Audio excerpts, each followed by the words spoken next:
I must, on record, appreciate the government. We have been through a couple of storms, and many times the government has come to our rescue.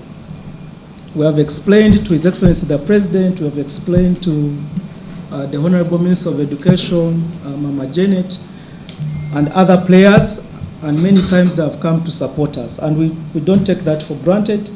We want to appreciate government for the support. And even the business that we have been able to get. We are also going to rely on you as technical people. You beef us up, we do the political work.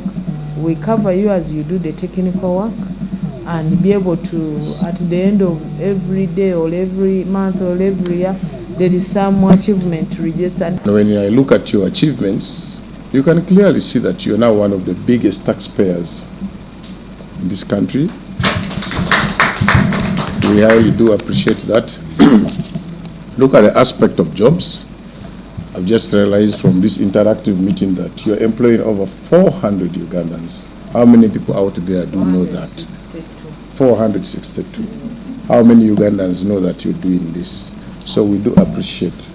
We are so grateful. I also want to say thank you in a world full of false news.